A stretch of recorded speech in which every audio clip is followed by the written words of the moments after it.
Master.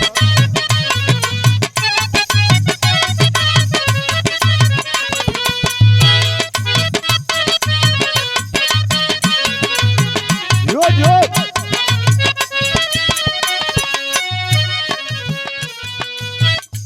देखा master साहब, समाजवादी गीत के थे अंदाज बताओ तू कैसे मास्टर।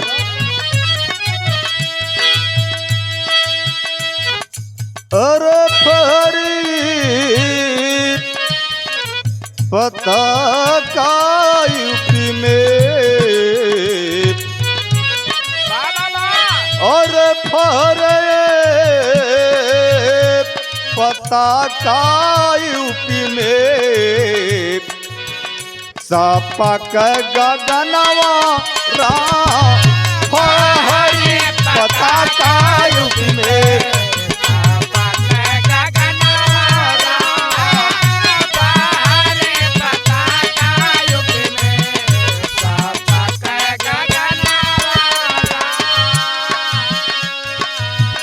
धरती पुत्र मुलायम यादव जिंदाबाद जिंदाबाद।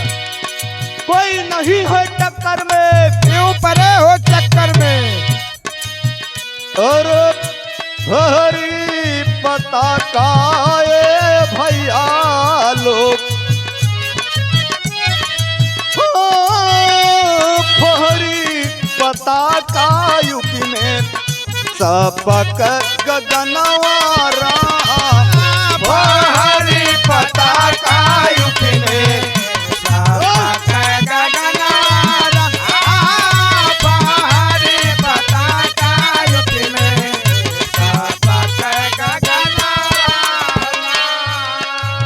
और फरी पता का यूपी में, और सपक गगनवारा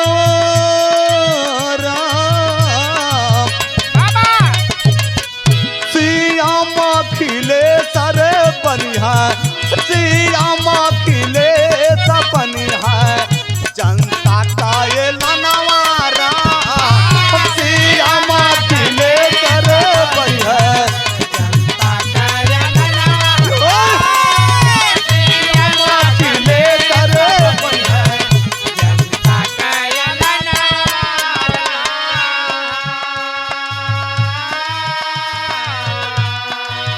सीएम अखिलेश बनी है ये जनता का ऐलान बा पूरा हिंदुस्तान में।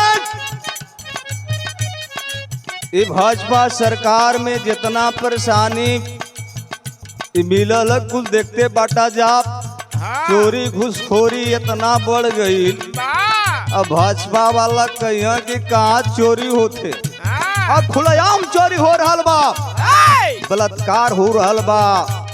देखते हुआ लखीमपुर अभी घटना बहुत हाले के बा। ये भाजपा वाला कहल कि गुंडागर्दी हमन का राज में ना है, ऐसा हम गुंडागर्दी कबो हम देखबे ना कैली जिंदगी में। एक हद से तमाम ये परल बा भैया, और कुल हम का बताई रोज सुनते बाटा जा। ये बाबू इतना महंगाई चरण सीमा छू ले बा, ये कुल देखते बाटा। आई देखल लॉकडाउन लगल, लॉकडाउन में अपन राजनीति आप रोटी भाजपा वाला सेकत हुआ। हमार कहे नाम बा, पहले भी जो खाम बुखार होखे, जैसे कि 100 नंबर के 112 नंबर बना गयल, वही तरह बुखार जुखाम मलेरिया टाइफाइड के नया रूप देखावल गल कोरोना। अरे ये कोरोना में कर लॉकडाउन ना लगल रहत तो 50% जनता ना मरल रहत। ये खाली नया रोग फैलाए कितना आदमी मरल, 50% तो हार्ट अटैक करके मर गईलन, दवाई बिना मर गईलन।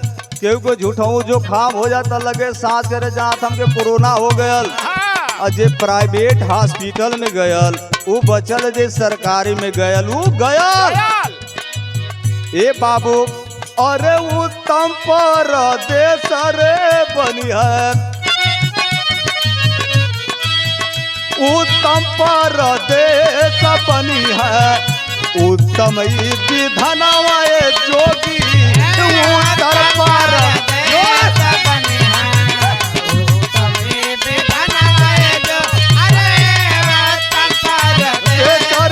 बनी है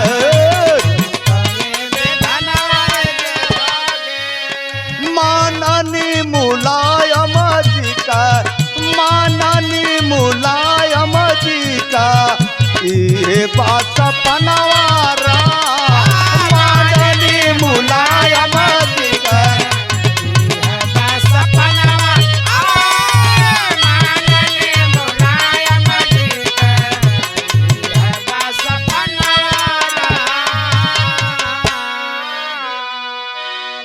माननीय मुलायम जी के यह सपना बा कि उत्तम प्रदेश हमार प्रदेश बनी। जितना बेरोजगारी बा बढ़ल भैया देखा मोदी जी कहलन कि रोजगार दे भी रोजगार दिया कहाँ से कितने कंपनियन के बैठा देना कितने भाई आ जाए के घरे बैठल बाड़न ये रोजगार देहल का रोजगार छीन लेल। 2014 में 55% हमार गरीब मजदूर रहलन भूखमरी के कंगार पर आज 105 का जगह पर झूम गई बाई हमार भूखमरी। हे बाबू और मजदूर किसान रे झंखा मजदूर किसान झंखा साझावा बिहनवारा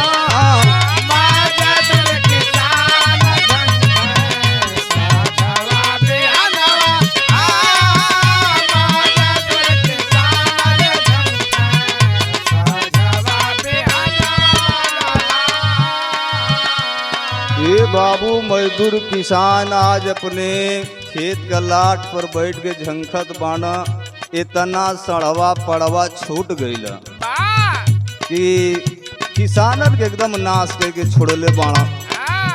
और मजदूर किसान झंखा और सजवा बिहनवा ये प्रीतम भैया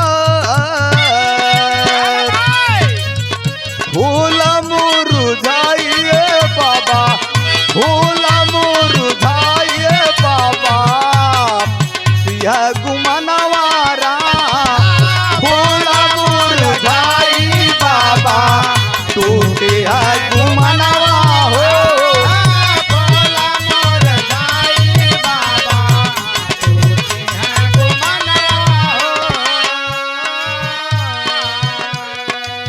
कि फूल मुरझाई बाबा और टूटिया गुमनवा राम कोई ना सुरक्षित बाटे कोई ना सुरक्षित बाटे रावण के समनवा राम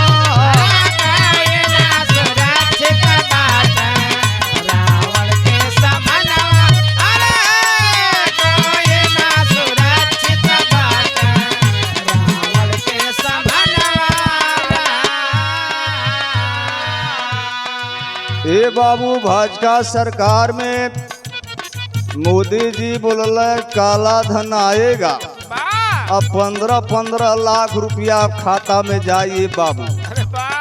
चवन्नी तक ना मिलल बारे झूठी सरकार ऐसा तो हम सरकार ना देखली बड़े बड़े कंपनी बैठ गईली एक ठे साधारण सहारा से भी कभी विवाद बाप ये मोदी जी कान में पानी डाल के यानी तेल डाल के बंद कैले बाटल। बताइए उस कंपनी से कम 12 लाख कार्यकर्ता अपना रोजी रोटी चलावत हूँ। आज इतना बड़ियार समस्या इतना समस्या हो गया जमा करता कार्यकर्ता भुखमरी का कंगार पर आगल बढ़ा। यही सरकार है एक छोटा सा फैसला ना हो पावत बा। ये रावण के समान जैसे देवी देवता लोग उनसे डरात रहल है आज मोदी से सब डरात बस लेकिन मोदी जी सुनला कि जिस तरह रावण का मौत भइल वही तर तोहार मौत होई। जैसे जब फतिंगा का मौत आवेला तो चिराग के पास जाला, ये आवाज जहाँ पूरा हिंदुस्तान तक फैली, इस समय ला तोहार नाश हुई। ए बाबू अरे कोई ना सुरक्षित बाटे रावण के सामने राम। रामाया खिले सपनी है, रामाया खिले सपनी है, तोरी आया ठनवार। रामाया खिले सरपनी है, तोरी आया रामाया खिले सरपनी है,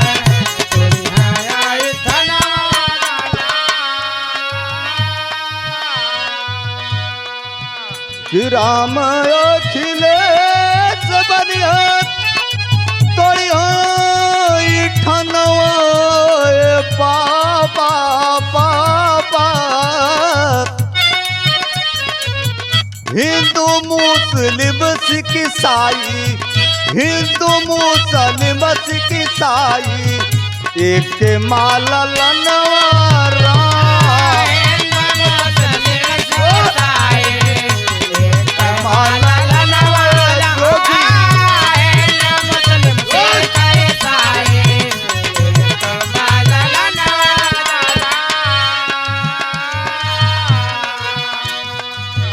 कि हिंदू मुस्लिम सिख ईसाई एक बालन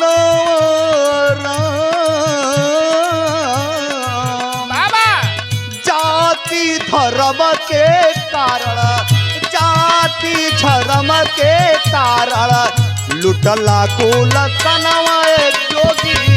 जाति धर्म के कारण लुटला तो धर्म जो, जाति धर्म के कारण लुटला कुल सनवा।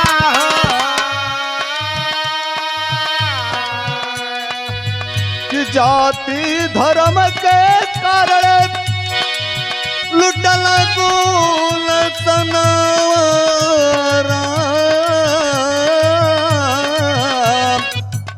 रामना जवाहर झारा, रामना जवाहर झारा, कंड कर चनवारा।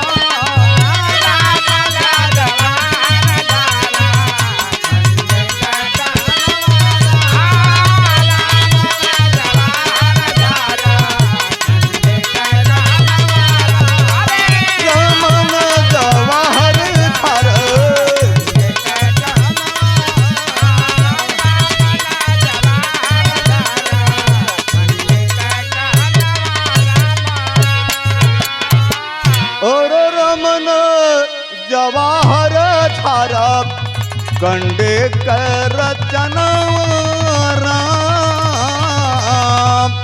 और सियामा खिले सभी करमा, सियामा खिले सभी करमा, आँखी कर तनवारा।